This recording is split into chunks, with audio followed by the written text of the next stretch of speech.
পাগল পাগল বলে তায়েফের জমিনের চুকা চুকা সেই পাথরগুলো রাসূলের নরম দেহের মধ্যে নিক্ষেপ করতে থাকে। এক পর্যায়ে ডান দিক থেকে রাসূল সাল্লাল্লাহু আলাইহি ওয়াসাল্লামের দেহ মুবারকে চুকা চুকা পাথরগুলো লাগতে থাকে। যায়েদ ইবনে হারিস রাদিয়াল্লাহু তাআলা আনহু ডান দিক দিয়ে যায়, রাসূলের সামনে ঢাল স্বরূপদার হয়ে যায়। বাম দিক থেকে কাফেররা, তায়েফের বকাটে ছেলেরা তায়েফের জমিন থেকে চুকা চুকা পাথরগুলো রাসূলের শরীর মুবারকের মধ্যে নিক্ষেপ করতে থাকে। যায়েদ বাম দিকে যায়, পিছন দিক থেকে নিক্ষেপ করতে থাকে, সামন দিক থেকে নিক্ষেপ করতে থাকে। এইভাবে যায়েদ যখন ঘোরাঘুরি করতেছিল, যায়েদের মাথার মধ্যে কয়েকটা পাথর লেগে মাথা ফেটে যায়। যায়েদের সারা শরীর রক্তাক্ত হয়ে যায়। রাসূল সাল্লাল্লাহু আলাইহি ওয়াসাল্লামকে উদ্দেশ্য করে তায়েফের বকাটে ছেলেরা পাথর বৃষ্টি করতেছিল, বৃষ্টির মতো পাথর নিক্ষেপ করতেছিল। রাসূল সাল্লাল্লাহু আলাইহি ওয়াসাল্লামের পবিত্র দেহ মুবারকের মধ্যে এমন কোনো জায়গা ছিল না যেই জায়গার মধ্যে তায়েফের বকাটে ছেলেদের পাথরের আঘাত লাগে নাই। রাসূল সাল্লাল্লাহু আলাইহি ওয়াসাল্লাম সহ্য না করতে পেরে জমিনের মধ্যে বসে যায়। যায়েদ রাদিয়াল্লাহু তাআলা আনহু কাফেরদেরকে উদ্দেশ্য করে বলেন, ও তায়েফের সন্তানেরা, রাসূলকে তোমরা আর মাইরো না।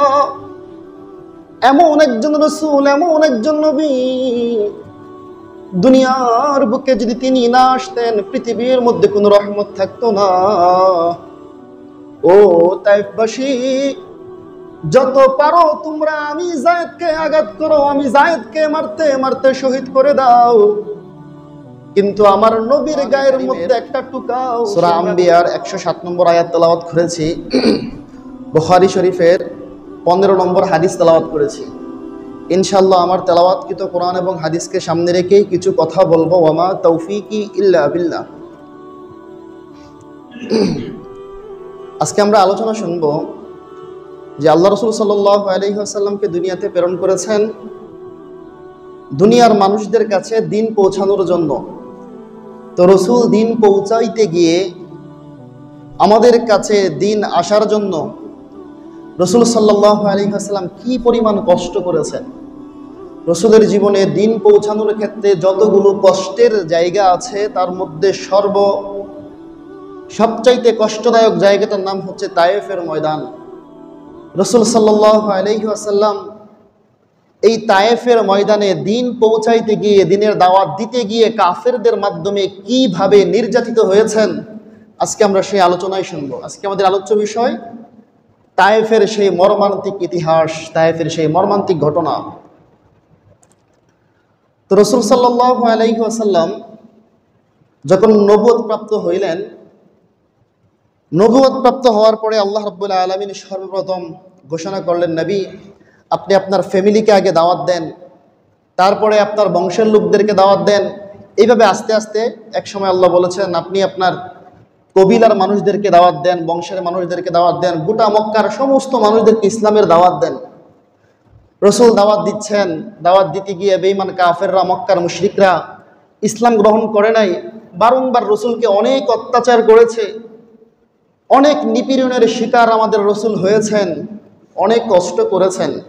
প্রাথমিক পর্যায়ে রাসূল যখন বাহিরে দ্বীনে ইসলামের দাওয়াত দিত, মক্কার মুশরিকরা রাসূলকে অত্যাচার করত, কটু কথা বলতো, গালি দিত, পাগল বলতো, মাজনুন বলতো। কিন্তু রাসূল সাল্লাল্লাহু আলাইহি ওয়াসাল্লাম যখন ঘরের মধ্যে আসতেন, আম্মা জান খাদিজা রাদিয়াল্লাহু তাআলা আনহা তার ঘরটাকে এমনভাবে সাজিয়ে রাখতেন, রাসূলের সাথে এত সুন্দর ব্যবহার করতেন। রাসূল বলতেন আমি বাহিরে যতই কষ্ট করি না কেন, ঘরে যখন যায় আমার স্ত্রী আমার সাথে এত সুন্দর ব্যবহার করে আমি সব কষ্টই ভুলে যাই। সুবহানাল্লাহ। অনেক বড় বড় বাধার সম্মুখীন হয়েছেন। তো রাসূল সাল্লাল্লাহু আলাইহি ওয়াসাল্লাম যখন বাধার সম্মুখীন হইতেন, এক নম্বর তার স্ত্রীর মাধ্যমে তিনি সান্ত্বনা পাইতেন, আশার বাণী শুনতেন। আরেকটা হচ্ছে রাসূলের দাদা, রসুলের চাচা, আপন চাচা আবু তালেব। আবু তালেব দুনিয়াতে যতদিন বেঁচে ছিলেন বেঈমান কাফেররা রসুলকে অ্যাটাক করতে সুযোগ পায় নাই। অনেক চেষ্টা করেছে, কিন্তু রসুলের চাচা যান আবু তালেব একজন সম্ভ্রান্ত ব্যক্তি ছিলেন, একজন নেতা ছিলেন। তার প্রভাবে, তার ভয়ে মক্কার মুশরিকরা রাসূল সাল্লাল্লাহু আলাইহি ওয়াসাল্লামকে তেমন কষ্ট দিতে পারে নাই। কিন্তু নবুয়তের যখন 10ম বছর হয়ে যায়, অর্থাৎ রসুল নবুয়ত প্রাপ্তের পরে 10টা বছর যখন চলে যায়, 10ম নম্বর বছর,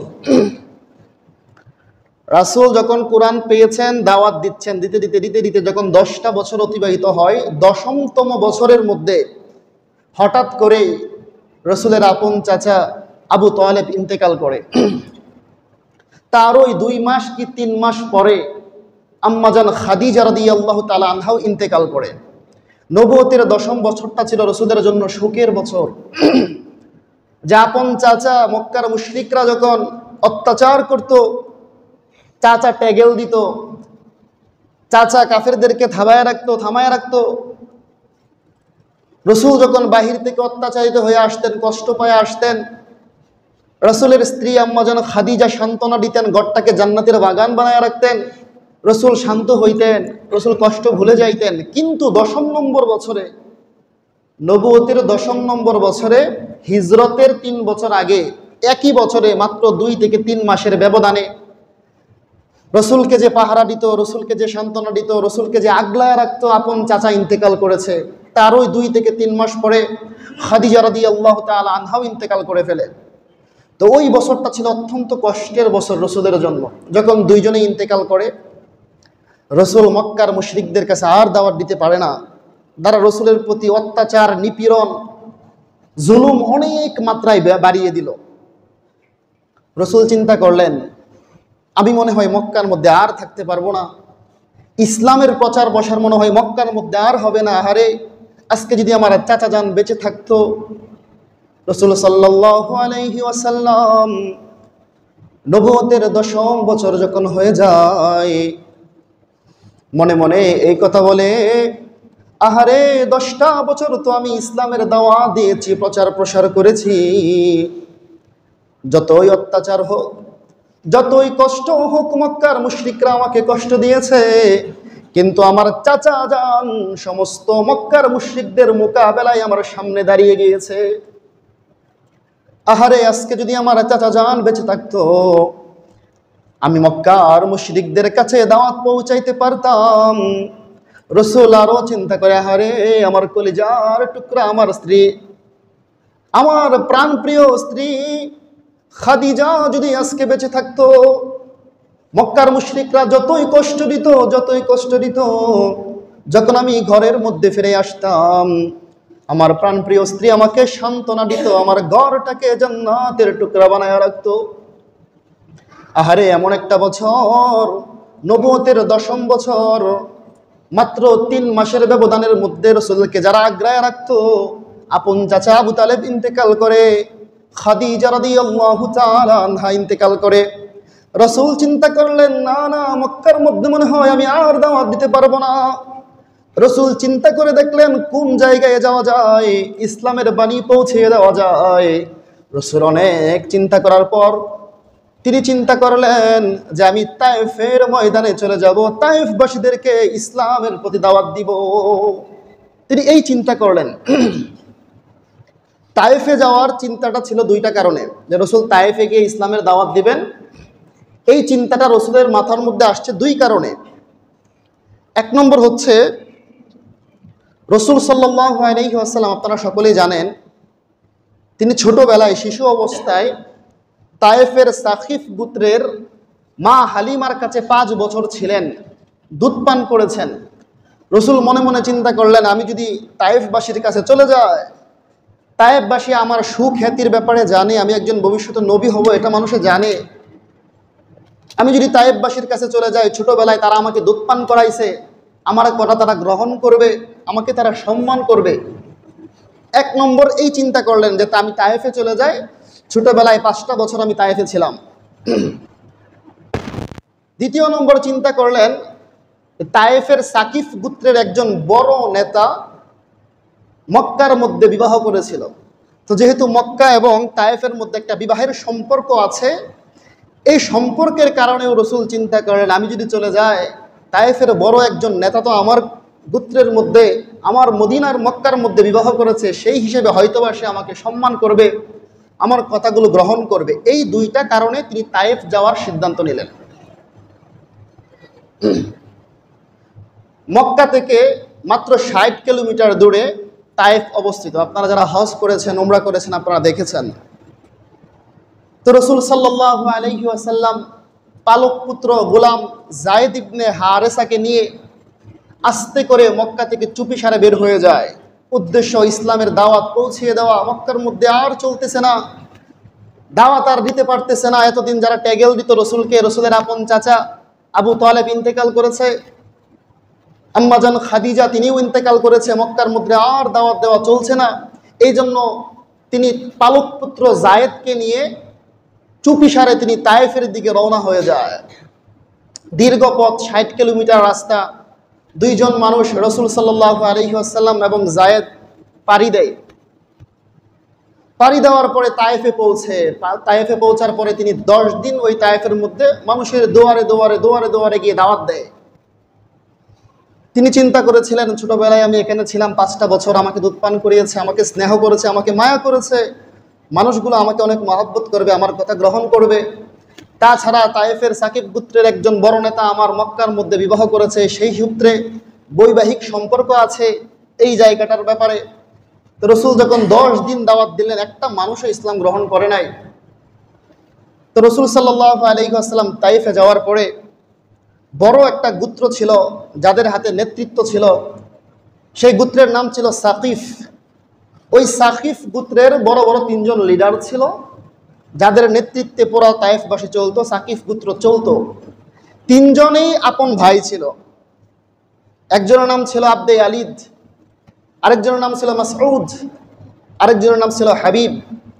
এই 3 জনের কাছে রসুল প্রথমে যায়, গিয়ে বলতেছে আমি মক্কা থেকে এসেছি, রসুল সাল্লাল্লাহু আলাইহি ওয়াসাল্লাম রসুল, আল্লাহর রসুল, আল্লাহ আমাকে রসুল বানিয়ে পাঠিয়েছেন, দিন ইসলাম গ্রহণ করো, আল্লাহকে প্রভু হিসেবে স্বীকৃতি দাও।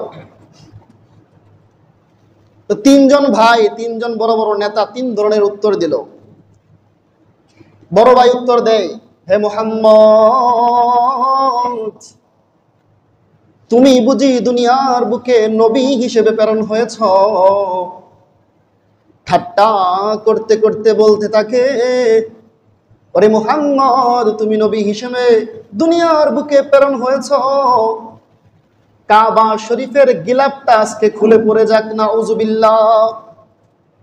দ্বিতীয় নম্বর ভাই রাসূলকে ঠাট্টা করে উত্তর দেয়, আল্লাহ রাব্বুল আলামিন তোমার মতো একজন দরিদ্র মানুষকে নবী বানায় পাঠাইছে, তুমি ছাড়া কি পৃথিবীতে আর কোনো নবী ছিল না, আর কোনো মানুষ ছিল না নবী বানিয়ে পাঠানোর জন্য?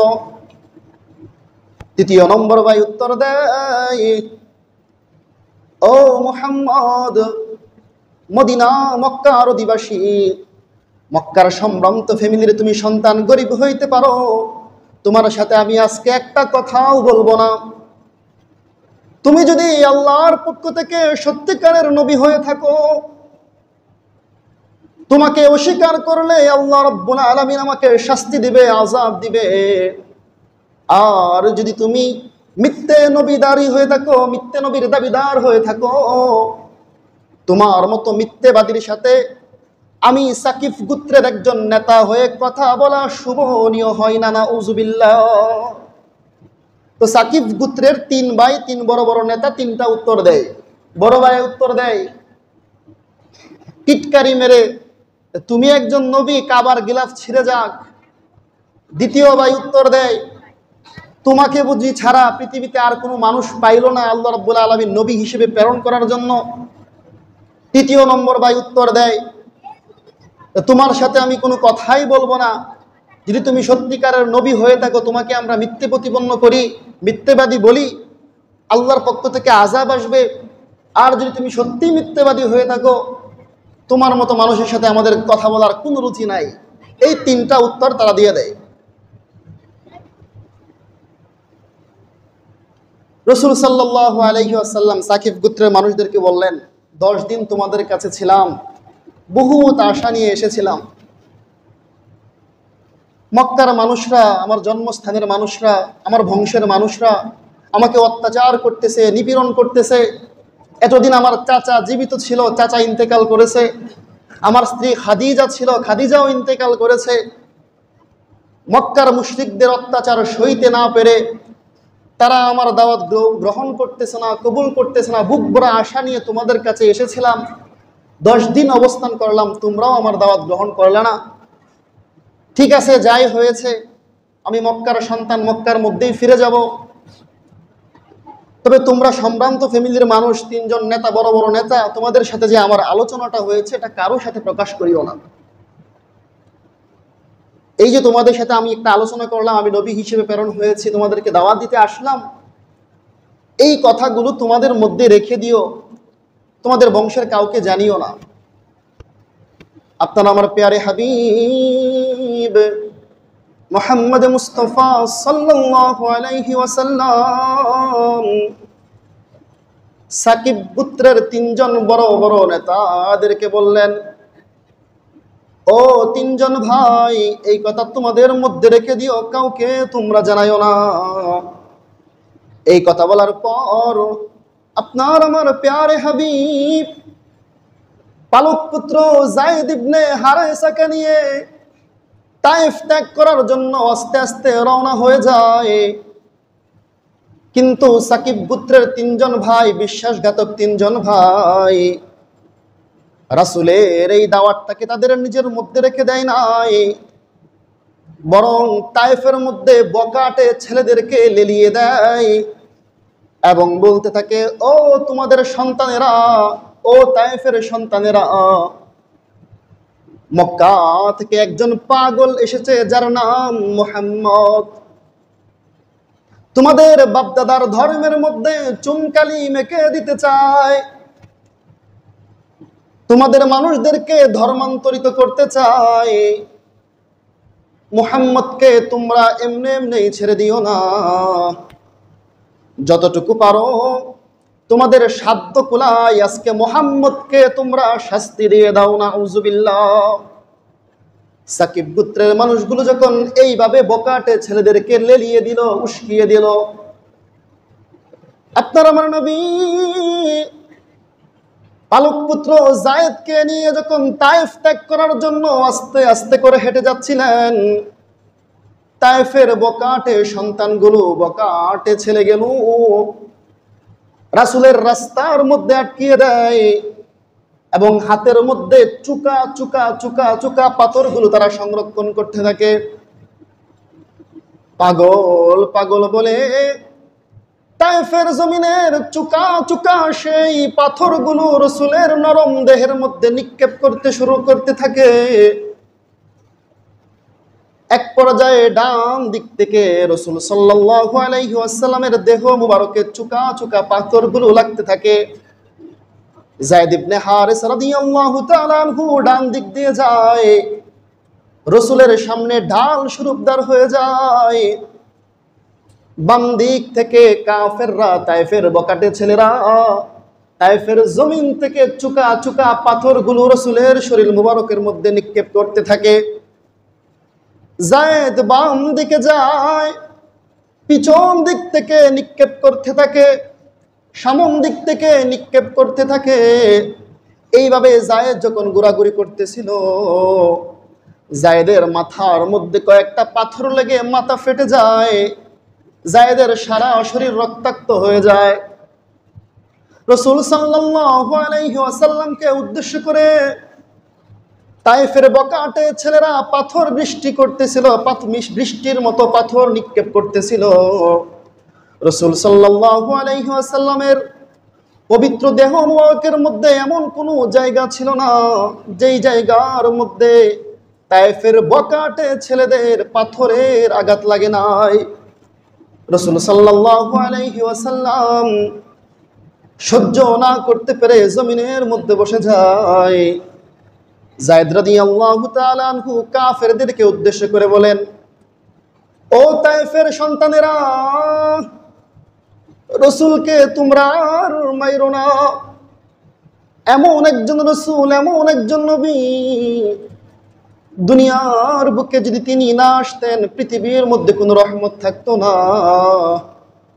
ও তাইফবাসী, যত পারো তোমরা আমি যায়েদকে আঘাত করো, আমি যায়েদকে মারতে মারতে শহীদ করে দাও, কিন্তু আমার নবীর গায়ের মধ্যে একটা টুকাও তোমরা দিও না।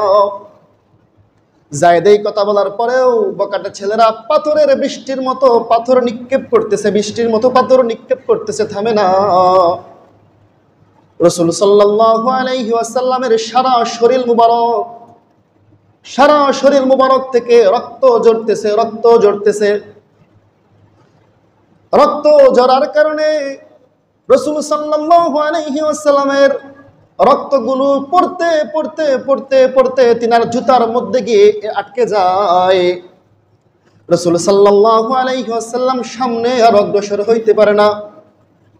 আপনার আমার প্যারে হাবিব আসমানের দিকে তাকিয়ে বলেন, ও আল্লাহ, আপনি আজকে আমাদেরকে কার হাতে ছেড়ে দিয়েছেন? আপনার জমিনের মধ্যে আপনার নবীকে রক্তাক্ত করা হইতেছে গো আল্লাহ, আপনি আজকে আমাদেরকে কার হাতে ছেড়ে দিয়েছেন? রাসূল সাল্লাল্লাহু আলাইহি ওয়াসাল্লাম জমিনের মধ্যে বসে থাকে। কিছুক্ষণ পর যখন সামনে অগ্রসর হয়, যখন এই তিনার পা মুবারকটা জমিন থেকে উঠায় আবার পাথর নিক্ষেপ করে, এইভাবে দীর্ঘক্ষণ পাথর নিক্ষেপ করতে করতে করতে করতে যায়েদ ইবনে হারেসা রাদিয়াল্লাহু তাআলা আনহু রাসূলকে তিনার কাঁধের মধ্যে নিয়ে গিয়েছিলেন। রাসূল সাল্লাল্লাহু আলাইহি ওয়াসাল্লাম যায়েদের কাঁধের মধ্যে ভর দিয়ে দিয়ে আস্তে আস্তে আস্তে কোন রকম তায়েফবাসী থেকে তিনি অতিক্রম করেন। তায়েফ থেকে অতিক্রম করার পর কিছু দূরে একটা বাগান ছিল, আঙ্গুরের বাগান। ওই আঙ্গুরের বাগানের মধ্যে রাসূল সাল্লাল্লাহু আলাইহি ওয়াসাল্লাম বিশ্রাম নেয়। কিছুক্ষণ বিশ্রাম নেওয়ার পরে কিছুটা ক্লান্তি দূর হয়ে যায়। ক্লান্তি দূর হওয়ার পরে ওই বাগানের মালিক উতবা এবং শাইবা তার একজন গোলামের মাধ্যমে রাসূল সাল্লাল্লাহু আলাইহি ওয়াসাল্লামকে একটা আঙ্গুরের থোপা, একটা আঙ্গুরের ছড়া রাসূল সাল্লাল্লাহু আলাইহি ওয়াসাল্লামের কাছে হাদিয়া স্বরূপ প্রেরণ করে দেয়। রাসূল সাল্লাল্লাহু আলাইহি ওয়াসাল্লাম অনেক কষ্ট করে, রাসূলের এমন কোনো শরীরের মধ্যে এমন কোনো জায়গা ছিল না তিনি আঘাতপ্রাপ্ত হন নাই, এমন কোনো জায়গা ছিল না যে আঘাতপ্রাপ্ত হন নাই। সর্বশেষ যায়েদের কাঁধের উপরে ভর করে করে করে করে কোনো রকম তায়েফটাকে অতিক্রম করার পরে তায়েফ থেকে 3 কিলোমিটার দূরে মক্কার উতবা এবং শাইবার একটা আঙ্গুরের বাগান ছিল। ওই আঙ্গুরের বাগানের মধ্যে আশ্রয় নেই। তো যায়েদ ইবনে হারেসা দেখলেন রাসূলের জুতাগুলো পায়ের মধ্যে একেবারে লেগে আছে, রক্তে ভরে আছে। যায়েদ ইবনে হারেসা বললেন, ইয়া রাসূলুল্লাহ, আপনার জুতাটা একটু খুলে দেই, পরিষ্কার করে দেই, আপনার পা মুবারকের সাথে জুতাটা আটকে গেছে। এই বলে যায়েদ ইবনে হারেসা রাসূলের জুতা মুবারকটা টান দিচ্ছিলেন। রাসূল বললেন, ও যায়েদ, তুমি আর টান দিও না, আমার পা গুলো ক্ষত হয়ে গিয়েছে, তুমি টান দেওয়ার সময় যেন আমার কলিজাটা বের হয়ে যায়। রাসূল বলতেছেন, আমার কলিজাটা যেন বের হয়ে যায়। আমার পায়ের মধ্যে এমন কোনো জায়গা নাই যে ক্ষত হয় নাই, ওই ক্ষতগুলোর থেকে রক্ত বের হতে হতে আমার জুতাটা আমার পায়ের মধ্যে আটকে গেছে, তুমি আর কষ্ট দিও না, এভাবেই থাক। রাসূল সাল্লাল্লাহু আলাইহি ওয়াসাল্লাম দেখেন দিন পৌঁছানোর জন্য, আপনার আমার কাছে দিন পৌঁছানোর জন্য কি পরিমাণ কষ্ট করেছেন। খেয়ে না খেয়ে যে কোনো অবস্থাতেই তিনি কষ্ট করেছেন। তাই তো কবি বলেন, খেয়ে না খেয়ে দিন প্রচারের কাজে নিজেকে দিয়ে ছবি নিয়ে, খেয়ে না খেয়ে দিন প্রচারের কাজে নিজেকে দিয়ে ছবি নিয়ে, তায়েফের কাফেরেরা চিনল না এ আলো, দুষ্ট ছেলেদের পিছু দিল লেলিয়ে, পাথরের আঘাতে ক্ষত বিক্ষত হয়ে সারা শরীর থেকে রক্ত ঝরে। হে রাসূল তোমাকে ভুলি আমি কেমন করে, হে রাসূল তোমাকে ভুলি আমি কেমন করে। কবি বলতেছেন, খেয়ে না খেয়ে দিন প্রচারের কাজে নিজেকে আপনি বিলিয়ে দিয়েছেন। তায়েফের কাফেররা আপনাকে চিনে নাই, আপনি যে একজন নূরের আলো সেটা তারা বুঝতে পারে নাই। পাথরের আঘাতে আপনাকে ক্ষত বিক্ষত করেছে। হে রাসূল, এমন একজন রাসূল আমরা আপনাকে কি করে ভুলি। তো রাসূল সাল্লাল্লাহু আলাইহি ওয়াসাল্লাম যখন তায়েফ থেকে 3 কিলোমিটার দূরে উতবা সাইবার আঙ্গুর বাগানের মধ্যে আশ্রয় নিলেন, এখনো সেই আঙ্গুর বাগানটা আছে। আপনারা যারা হজ করতে যান, উমরা করতে যান, রসুলের সেই রক্তমাখা জায়গাগুলো দেখে আসবেন। আঙ্গুরের বাগানগুলো এখনো আছে, এখনো সেইগুলো সংরক্ষণ করে রাখা হয়েছে, আপনারা দেখে আসবেন। মাত্র মক্কা থেকে মাত্র 60 কিলোমিটার দূরে। তো রসুল সাল্লাল্লাহু আলাইহি ওয়াসাল্লাম ওই জায়গায় যাওয়ার পরে উতবা সাইবা ওই আঙ্গুরের বাগানের মধ্যেই ছিল। তাদের একজন গোলাম যার নাম ছিল আদাস, ওই আদাসের নামে পরবর্তীতে বর্তমানে একটা মসজিদও আছে। ওই তায়েফের ময়দানে ওই খেজুর বাগানের পাশেই মসজিদুল আদাস নামক একটা মসজিদ আছে। তো খ্রিস্টান গোলাম আদাস নামক গোলাম রসুল সাল্লাল্লাহু আলাইহি ওয়াসাল্লামের কাছে একটা খেজুরের বাদা বা খেজুরের একটা থোপা নিয়ে আসে। রসুল সাল্লাল্লাহু আলাইহি ওয়াসাল্লামের কাছে আসে, আয়েশা রসুলকে হাদিয়া দেয় এবং বলেন, ইয়া রাসূলুল্লাহ, হে মুহাম্মদ, আমাদের মালিক উতবা সাহেব আপনাকে চিনে, আপনি একটু এখান থেকে খান, খেয়ে আপনার কষ্ট দূর করেন। রাসূল সাল্লাল্লাহু আলাইহি ওয়াসাল্লাম বিসমিল্লাহ বলে খেজুরের দানাগুলো মুখের মধ্যে দিলেন। গোলাম আদাস যেহেতু সে খ্রিস্টান ছিল, বিসমিল্লাহ কোনোদিন শুনে নাই। রসুলকে উদ্দেশ্য করে বলতেছে, হে মুহাম্মদ, হে আগন্ত, হে প্রতীক, আপনি খাবার সময় কি জানি একটা বললেন, এই এলাকার মানুষ তো এই বাক্য কোনোদিন শুনে নাই। রসুল কৌতূহল নিয়ে জিজ্ঞাসা করলেন, হে গোলাম, তোমার নাম কি?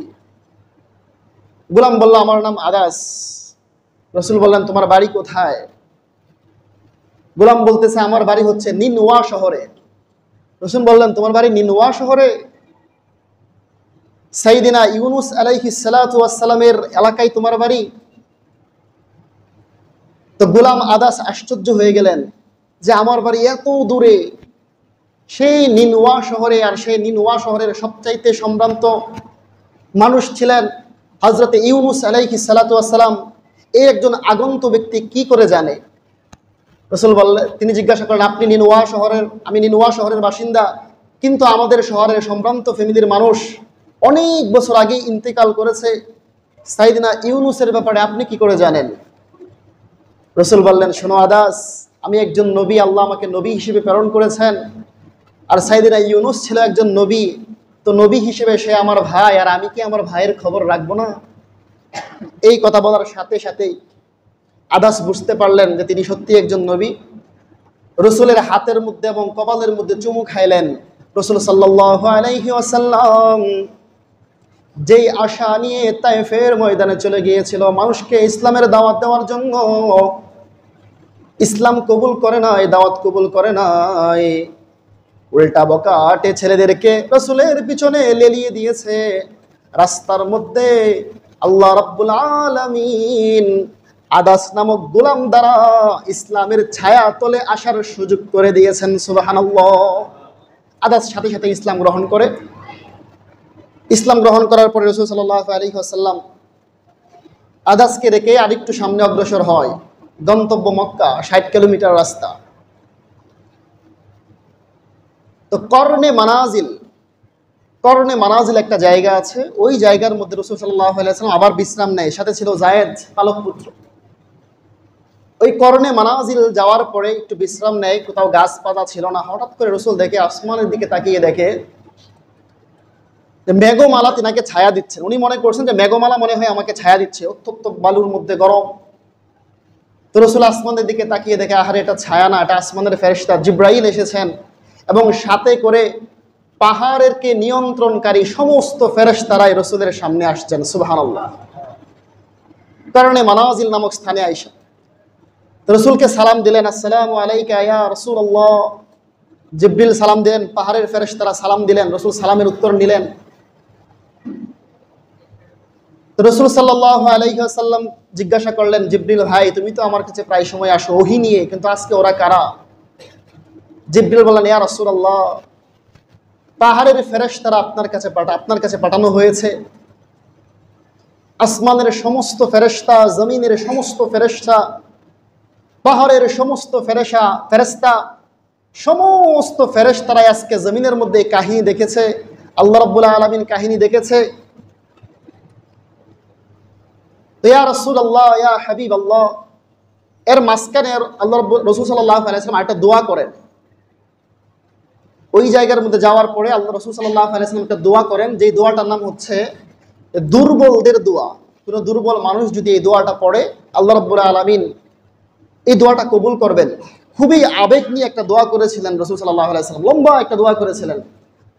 রাসূল বলেছিলেন, আল্লাহুম্মা ইলাইকা আশকু দু'ফা কুওয়াতি ওয়া কিল্লাতা হিলাতি ওয়া হাওয়ানি আলান নাস ইয়া আরহামার রাহিমিন আনতা রাব্বিল মুস্তাদআফিন আনতা রাব্বি ইলা মান তাকিলুনি। আল্লাহ রাসূল সাল্লাল্লাহু আলাইহি ওয়াসাল্লাম তায়েফের ময়দানে এইভাবে অত্যাচারিত হওয়ার পর আল্লাহকে উদ্দেশ্য করে বলেন, ও আল্লাহ, আল্লাহুম্মা ইলাইকা আশকু দু'ফা কুওয়াতি, ও আল্লাহ, আমি দুর্বল, আমি অসহায়, আমি নালাং, আমি দুর্বল, আমি অসহায়, আমার দুর্বলতার অসহায়তার দাবি আপনার কাছে আমি করতেছি। আল্লাহ, আমি অনেক দুর্বল, আমি অসহায়। আল্লাহুম্মা ইলাইকা আশকু দু'ফা কুওয়াতি ওয়া কিল্লাতা হিলাতি ওয়া হাওয়ানি আলান নাস। ও আল্লাহ, মানুষের কাছে আমার কোনো গ্রহণযোগ্যতা নাই, মানুষের কাছে আমার দাম নাই। আনতা রাব্বিল মুস্তাদআফিন, আপনি দরিদ্র মানুষের প্রভু, আপনি অসহায় মানুষদের প্রভু। আনতা রাব্বি, আপনি আমার প্রভু। ও আল্লাহ, আমি আমার দুর্বলতা আপনার কাছে প্রকাশ করতেছি। ও আল্লাহ, আমি আমার অযোগ্যতা আপনার কাছে প্রকাশ করতেছি। ও আল্লাহ, মানুষের কাছে আমার কোনো গ্রহণযোগ্যতা নাই, আপনি দুর্বলদের প্রভু, আপনি আমার প্রভু। ইলা মান তাকিলুনি, ও আল্লাহ, আপনি যদি আমার প্রভুই হয়ে থাকেন, আপনি যদি দুর্বলদের প্রভু হয়ে থাকেন, আপনি যদি অসহায়দের প্রভুই হয়ে থাকেন, ইলা মান তাকিলুনি, ও আল্লাহ, আজকে আপনি আমাকে কার হাতে ছেড়ে দিয়েছেন? এই দোয়াটা রাসূল খুবই আবেগ নিয়ে পড়লেন, যে হে আল্লাহ, আমি দুর্বল, অসহায়, আমার কোনো যোগ্যতা নাই, আপনি আমাকে কার হাতে ছেড়ে দিয়েছেন? আপনি না দুর্বলদের প্রভু? এইভাবে দোয়া করতে করতে করতে করতে এক পর্যায়ে বলেন, আল্লাহ, আপনি যদি আমার প্রতি সন্তুষ্ট থাকেন, লা উবালি, আমি কোনো পরোয়া করি না, আমি কষ্ট পেয়েছি, আমি সব কষ্ট ভুলে গেলাম, লা উবালি, যদি আপনি আমার প্রতি সন্তুষ্ট থাকেন। এই দোয়াটা পড়ার পরে আসমানের মধ্যে জালজালা শুরু হয়ে যায়, আর সে আজিমের মধ্যে কম্পন শুরু হয়ে যায়। আরে, আমার বন্ধু তো বলে ফেলেছে, ইলা মান তাকিলুনি, আমি আমার বন্ধুকে কার হাতে ছেড়ে দিয়েছি। সাথে সাথে আল্লাহ রাব্বুল আলামিন আসমান থেকে জিবরিলকে পাঠিয়ে দেয় এবং পাহাড়ের ফেরেশতাদেরকে রাসূলের কাছে পাঠিয়ে দেয় করনে মানাজিল নামক স্থানের মধ্যে। রাসূল সাল্লাল্লাহু আলাইহি ওয়াসাল্লামকে পাহাড়ের ফেরেশতারা অনুমতি চায়, ইয়া রাসূলুল্লাহ, ইয়া হাবিবাল্লাহ, তায়েফের ময়দানে কাফেররা আপনাকে কষ্ট দিয়েছে, আমরা সমস্ত ফেরেশতারা দেখেছি, আল্লাহ রাব্বুল আলামিন দেখেছেন। ইয়া রাসূলুল্লাহ, আপনি যদি চান, তায়েফবাসীর সমস্ত মানুষদেরকে দুইটা পাহাড়ের চাপা দিয়ে সাথে সাথেই আমরা ফিনিশ করে দিব। ইয়া রাসূলুল্লাহ, আপনার কাছ থেকে অনুমতি নেওয়ার জন্য আসছি। আপনারা আমার রাসূল সাল্লাল্লাহু আলাইহি ওয়াসাল্লাম উত্তর দেয়, ও পাহাড়ের ফেরেশতারা, তায়েফবাসী আমাকে কষ্ট দিয়েছে, পাথর নিক্ষেপ করেছে, রক্তাক্ত করেছে, তারা তো অবুঝ, তারা বুঝে নাই। অচিরেই তাদের কাছ থেকে, তাদের ফ্যামিলি থেকে, তাদের ঔরস থেকে নতুন এক প্রজন্ম আসবে। আমার ধারণা হলো, আমার বিশ্বাস হলো, তায়েফবাসীর নতুন প্রজন্ম আমার ইসলাম গ্রহণ করবে। সুবহানাল্লাহ। ও ফেরেশতারা, দুনিয়ার বুকে আল্লাহ রাব্বুল আলামিন আমাকে রহমত স্বরূপ প্রেরণ করেছেন। ওমা আরসালনাকা ইল্লা রাহমাতাল লিল আলামিন, গোটা পৃথিবীর জন্য আমি রহমত স্বরূপ প্রেরণ হয়েছি। আজকে যদি আমি আমার তায়েববাসীর বিরুদ্ধে দোয়া করি, সকলে যদি মারা যায়, আমি আমার দিনকে কার কাছে পৌঁছাইব? না না, গোটা পৃথিবীর জন্য রহমত স্বরূপ আসছি, আমি কারো বিরুদ্ধে দোয়া অভিযোগ করার জন্য, কারো বিরুদ্ধে অভিশাপ দেওয়ার জন্য আসি নাই। রাসূল এই কথা বলে তাদেরকে ফেরত দিলেন। কিছুক্ষণ পর রাসূল সাল্লাল্লাহু আলাইহি ওয়াসাল্লাম আরেকটু সামনে অগ্রসর হন। তো ওই জায়গার মধ্যে যাওয়ার পরে আল্লাহ রাব্বুল আলামিন বুঝতে পারলেন আমার রাসূলের মনের মধ্যে অনেক ব্যথা। এক তো নবুয়তের 10ম বছর আপন চাচা ইন্তেকাল করেছে, আপন চাচা মক্কার মুশরিকদের সামনে ডাল হিসেবে দাঁড়াইতো। অপরদিকে রাসূলের বিবি খাদিজা রাদিয়াল্লাহু তাআলা আনহা, তিনিও ইন্তেকাল করেছে। বাহিরে যত কষ্ট পেয়ে ঘরের মধ্যে আসতো, ঘরটাকে তিনি জান্নাত বানায় রাখতেন, রাসূল সব ভুলে যাইতেন। মনের মধ্যে অনেক আশা নিয়ে আসছিল তায়েববাসীর কাছে দাওয়াত পৌঁছাইতে, কেউ তো দাওয়াত গ্রহণ করেই নাই। উল্টা রসুলকে রক্তাক্ত করেছে, পাথর নিক্ষেপ করেছে। রসুলের এমন কোনো দেহ নাই, দেহের মধ্যে এমন কোনো জায়গা নাই যে তিনি পাথরের আঘাত পান নাই। তো রক্তাক্ত অবস্থায় যখন ফিরে আসতেছে, কি পরিমাণ কষ্ট তিনি পেয়েছিলেন। বুখারীর একটা হাদিস আছে, 3231 নম্বর হাদিস। আম্মাজান আয়েশা জিজ্ঞাসা করেছিলেন, ইয়া রাসূলুল্লাহ, উহুদের যুদ্ধে আপনার দান শহীদ হয়েছে, আপনার মাথার লোহার হেলমেট ভেঙে মাথার মধ্যে ঢুকে গিয়েছে, আপনি বেহুশ হয়ে পাহাড় থেকে পড়ে গিয়েছিলেন, এই উহুদের দিনের কষ্টের চাইতেও কি আপনার জীবনে আরো কোনো কষ্ট আছে? আম্মাজান আয়েশা রসুলকে জিজ্ঞাসা করলেন। রসুল উত্তর দেন, আয়েশা, তোমার কওমের মানুষ, ওই তায়েফের তোমার কওমের মানুষ, মানে উহুদের যুদ্ধের দিন যারা আমাকে আঘাত করেছিল, মক্কার মুশরিকরা আঘাত করেছিল, কিন্তু ওই সময় আবু বকর, উমর, উসমান সহ শত শত সাহাবা আমার পাশে ছিল। সবাই আমাকে সুযোগ করে দিয়েছে, সবাই আমাকে আগলিয়ে রেখেছে। অনেক সাহাবা ইন্তেকাল করেছে আমাকে রক্ষা করতে গিয়ে। আমার কষ্ট হয়েছে, কিন্তু তেমন কষ্ট হয় নাই, সাহাবারা আমার সাথে ছিল। কিন্তু আয়েশা, তুমি শুনে রাখো, ওই তায়েফের সেই দিনের ঘটনা, যেদিন আমি অনেক বুক ভরা আশা নিয়ে গিয়েছিলাম দাওয়াত দেওয়ার জন্য, মক্কার মুশরিকরা আমাকে পাগল বলে, তায়েফের মুশরিকরা আমাকে পাগল বলে যখন পাথর নিক্ষেপ করতেছিল, আমি এতটাই অসহায় ছিলাম যে আমার দুঃখগুলো যে কারোর সাথে শেয়ার করব, বলবো, একটা মানুষও ছিল না। শুধু আমার জায়েদ ছিল, পালক পুত্র আমার গোলাম জায়েদ ছিল, ওই জায়েদ ছাড়া আর কেউ ছিল না। আমি এতটাই অসহায় ছিলাম। তো এই হাদিস দ্বারাই বোঝা যায় রাসূল কতটা কষ্ট পেয়েছিলেন তায়েফের ময়দানে।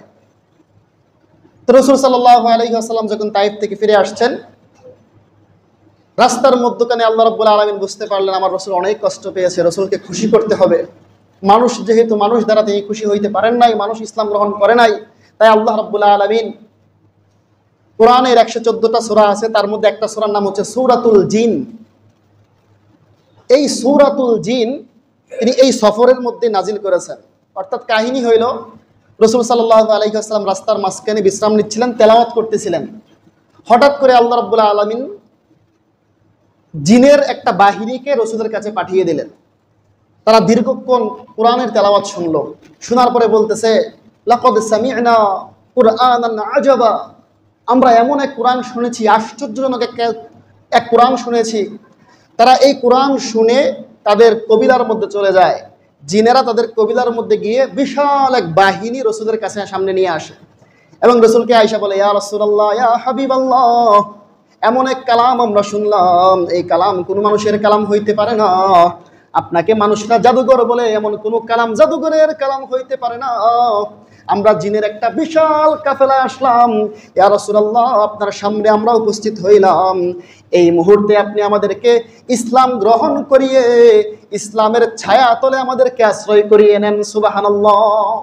আল্লাহ রাব্বুল আলামিন এই কাফেলার মধ্যে, এই সফরের মধ্যে বিশাল এক জিন বাহিনীর মাধ্যমে আল্লাহ রাব্বুল আলামিন রাসূলকে খুশি করে দিয়েছেন। সুবহানাল্লাহ। এর আগে রাসূল সাল্লাল্লাহু আলাইহি ওয়াসাল্লাম জানতেন না যে পৃথিবীতে জিন আছে, বা মানুষের সাথে অন্য একটা জাতি আছে যাদের হিসাব নিকাশ হবে। এই সফর থেকে ফেরার সময় রাসূল সাল্লাল্লাহু আলাইহি ওয়াসাল্লাম জানতে পেরেছিলেন যে পৃথিবীতে আল্লাহ রাব্বুল আলামিন দুই ধরনের মাখলুক সৃষ্টি করেছে যাদের বিচার হবে, একটা হচ্ছে মানুষ আর একটা হচ্ছে জিন। আর এই সফরের মধ্যে তিনি জানতে পেরেছেন জিন নামক আরেকটা জাতি আছে, এদের হিসাব নিকাশ হবে। আল্লাহ রাব্বুল আলামিন যে রসুল আমাদের জন্য এত কষ্ট করেছেন যে ইসলামের জন্য আমাদের কাছে পৌঁছানোর জন্য, সেই ইসলামকে পুরাপুরিভাবে মেনে চলার তৌফিক দান করুন। সকলে বলে আমিন। ওয়া আখিরি দাওয়ানা আনিল হামদুলিল্লাহি রাব্বিল আলামিন। যারা সুন্নাত পড়ে নাই সুন্নাত পড়ে নেই।